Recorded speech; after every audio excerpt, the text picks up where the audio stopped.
Hi guys and welcome back to Let's Talk. My name is Annika and today I would like to talk about love, being the St. Valentine's weekend and all. And in the past I was one of those bitter and boring people that didn't like St. Valentine's Day.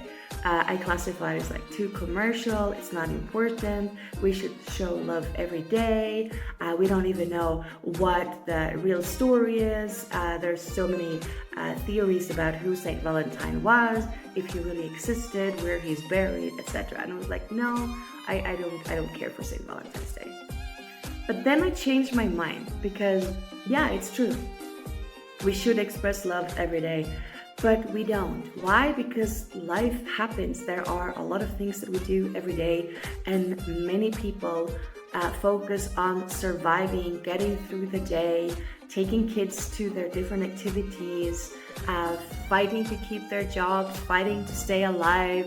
There are so many things happening. So I think that St. Valentine's Day is a really good reminder of the love that we do have in our lives. And it's a good reminder for us to express it to people.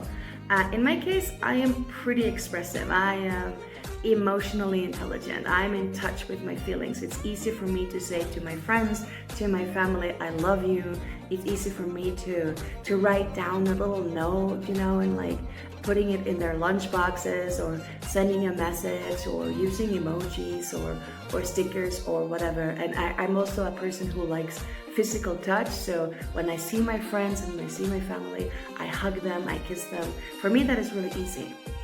But that is kind of a privilege that I have, right? Because for me it's easy, for many others it's not. So I think that St.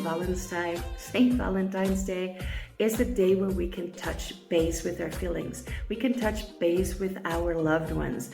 And it's also a day that allows you to be corny. It's a day that allows you to go out and splash money on things if that is what you want. It's also a day that allows you to bake a cake, to sit down, to pick a flower, to remind people how much we love them. It's a day that allows you to express love in any form possible, and I think it's a really good thing. And I'm not saying that you have to splash money, right? It's a day where you can tell your friends, tell your partner, tell your family that I truly love you. And not saying I'm sorry for not saying this more frequently, but really saying I really want to take advantage of this day and express to you how I feel. And sometimes it can be hard to find something for someone. Not everybody likes to make things with their hands and stuff. And the stores really provide us with everything from the cheapest to the most expensive. And yeah, I don't want anyone to go into debt and to max out their credit card to buy something for anyone, and specifically not for me. I'm a person who of course I like to receive gifts. Gifts are really nice, but I'm the kind of person who likes smaller things, maybe things that come from the heart. Maybe it's I really love, for example, I love to draw. So I love when people give me notebooks, and I love when people give me colors and pens and stuff like that, right? But the point is, it's a day where we can really remember to express our feelings. And I think that the commercial part of it helps us. And today we got artificial intelligence that can help us write the different kinds of messages. And I don't think that's a cheap form to get out of the commitment of expressing how you feel for someone. It's not easy. So yeah, take advantage of this St. Valentine's Day to express to people how you feel about them. So today I wanted to share with you guys some of the things that I love. And I am a very fortunate person because I have friends all over the world. We have met at some point in our lives, and then we have separated, and that has always been sad and really tough on my heart and my soul because I love my friends. However, having people around the world makes me feel like globally loved. And I want to share this. This is a postcard from my friend Sam, who lives in Australia. We met back in San Luis Potosí when we were both teaching there at a school together, and she always takes her time to send me a postcard every year for my birthday, and I love that. I think that is a fantastic detail. I love Sam, and I love the beautiful postcards she is sending me from Melbourne. Another thing is I really like when people give me handmade things, and this is one of my most precious belongings. It was made by my friend Christina. Christina and I also worked together at a different school back in 2009 in Mexico City, and Christina is an artist and she's a painter, and she gave me this heart before she moved to the United States because she got married there. And this is, I mean, first of all, I really love heart shapes. I like to wear earrings and necklaces and other things, and I like to draw hearts. So for Christina to give me this heart before she moved away, that filled my heart with a lot of love. Another thing that I love is a good cup of tea in the morning, and specifically, I love coffee mugs and tea mugs. So this is one cup that I bought back home in Sweden when I went to visit my mom a couple of years ago, and I love it. I think it's absolutely gorgeous. And today I'm having a cup of, I think it's strawberry kiwi tea or maybe strawberry vanilla. I like a cup of fruit tea in the morning, and just drinking it from one of my favorite cups just makes it all so much better. Makes me feel all warm on the inside, not only because the tea is hot. Another thing that I like to do while having a cup of tea is reading.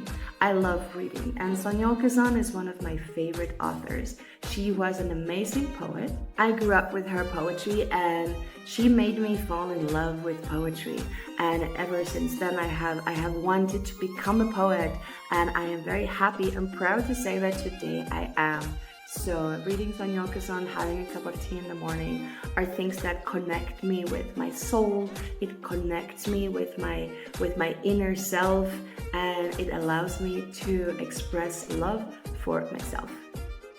And connected to reading and writing poetry, I also absolutely love notebooks, and specifically if they come in like my favorite colors. So this notebook is special to me because it has three things that I absolutely love. It has the color purple, it has flowers, and it has a typewriter. And I love typewriters, and I kind of miss writing on my typewriter. So when I write poetry, I always use a notebook first. I always write by hand, and then I edit. Like the last version of my editing my poetry is also on a notebook, before I go and do like the last touch on the computer. But I don't know, I don't really feel like connected to technology in this way. So technology for me is a good thing, it's a good tool, but I feel more love and I feel more expressive when I use pens and pencils and papers, specifically to notebooks. And yes, the paper in the notebook is recycled. Another thing that I absolutely love is learning. I like to learn about different things. And I have always had this dream ever since I was a kid that I wanted to learn how to draw, how to paint. I had a traumatic experience as a kid when a person close to me saw something that I was drawing and said, "That's not how a flower looks, you know? That's not real. You cannot do that." I was like an 8-year-old kid drawing a flower where every petal had a different color, and I was told that wasn't real, and it really discouraged me, and I felt super sad, and I kind of stopped drawing altogether. I had a very good arts teacher during junior high school that motivated and encouraged me to keep on drawing, and I learned how to draw flowers with her. But then I stopped drawing for a lot of years. And then my partner is very motivating in this aspect. And they always tell me to keep on drawing. Your drawings are cute. They have personality. They're strong. They are yours. They reflect you as a person, etc. And I really like that. So thank you so much for always encouraging me to keep on drawing and to keep on creating.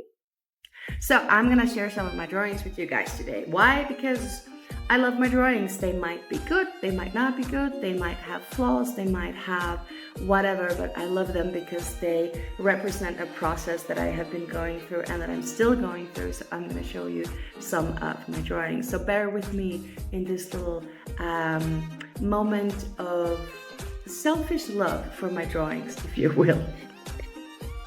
So I like to draw symbols in general, and I like to pair it with animals, and I really like how this one came out. I think this wolf is really cool, and I like how I use the markers, and I really like that. So that is this is a love symbol. I think this is like, maybe this is one too, I don't really remember, but I like to pair like animals with symbols because I don't know, I think it looks cool and it's nice to draw. And symbols. This is another symbol that I really love. It's a Vegvisir, I think is the correct pronunciation. It's from the 1800s, and it's paired with a lizard because I happen to love lizards, and it has some of my poetry around it. And it's I love symbols. I'm a sucker for symbols. And a few years ago, I started watching anime. I didn't like it at first because I didn't understand it. It's like, I think it was too loud, like people were yelling a lot. And then I really I started liking anime a lot, and my favorite anime is Demon Slayer. So of course I had to take advantage of my love for drawing to try to draw some of the characters from there. So this is my intent of drawing these beautiful ladies. And in general, I like to draw women because women is underrepresented in society, so I love drawing women. Now, the drawings of women that I make are not hyper realistic because that is really hard for me, and I don't even know if that's my thing. I don't know if that's my style. So I like to draw these kind of women, and they normally have a message of some kind because why not? I love that. And so this is one of the girls. These ladies represent other things that we can find in society that I don't agree with. I don't agree with the Western beauty standards because I think all women are beautiful. So here it says still hot. Here it says it's a dress, not a yes. And that the bottom one says here on the knickers, no is a complete answer. So yeah, all kinds of women, all sizes, and it's fun to draw. And yeah, let me show you a few more examples of women being represented. I love women. Every woman is worthy, and every body is a beach body, and you're always ready for the beach, girl. Just go there, put on the bikini, put on the bathing suit, put on a pair of shorts, if that is what makes you feel comfortable. But everyone should be able to go to the beach without being criticized, judged, or discriminated. And this is one of my favorite messages. Hating your body is learned behavior. Every woman is lush. Every woman is beautiful. And this is another one of my favorite messages. My clothes do not determine my consent. So yeah, that's that. And this is also for other people to learn. And that's another reason why I love my drawings.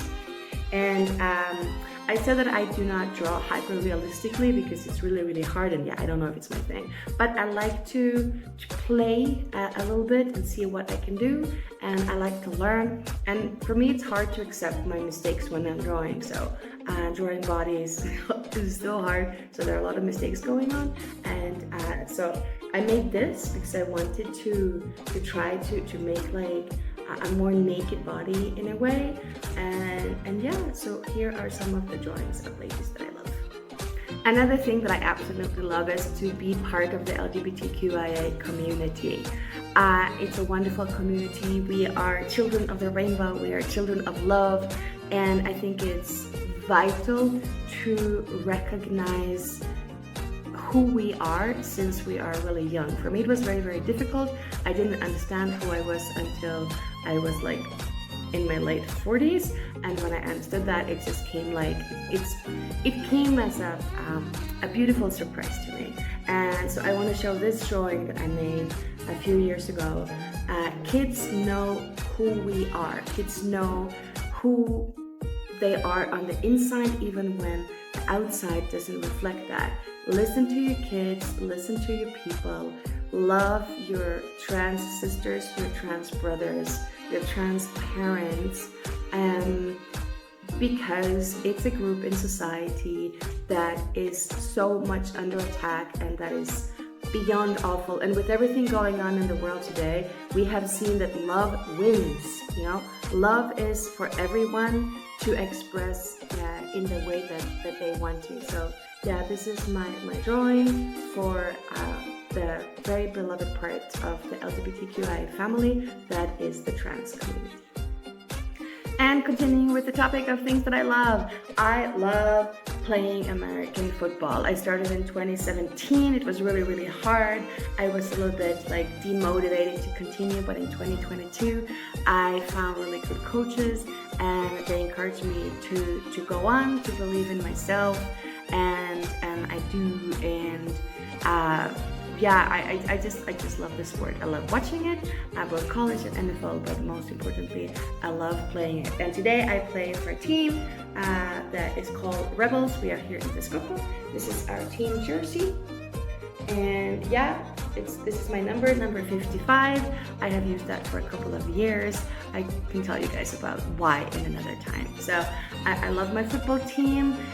If you want to play football, please join us. We are a great group of women. You can find women from the age of 15, 16 to my age. I think I'm the oldest, I'm 53. So football is for everyone, regardless of age or like if you're a big girl, a small girl, whatever. Football is for everyone. And back in 2024, I had the opportunity to participate in a Mexico City selection with Levi, and I absolutely love it. The jersey is amazing, and it has the flag, and you know, we play, this is our league, we play for Levi, and I absolutely love it. And these letters are coming off because even though I didn't play too much, I didn't have that much playtime because I'm a rookie. The coaches gave me the opportunity, and I'm so grateful. And we played versus Mexican teams. We played versus Colombia, Canada, and United States, and it was absolutely amazing, and I absolutely love it. So thank you so much for giving me the opportunity to be part of that selection. So yeah, those are some of the things that I love and that I wanted to share with you guys. And the last thing I would like to mention is that I think that the most important and probably the most difficult love is self-love. I've been on this journey to self-love for many years. It was really hard to start it because it meant setting boundaries and saying no.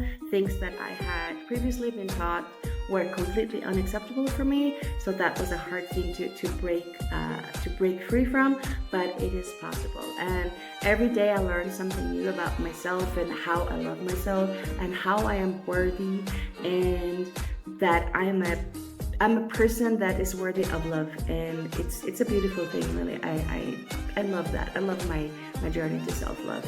And please let us know, where are you on your journey to self-love? Are you in the beginning of it? How does it feel? Are you in the middle of it? What have you learned about yourself?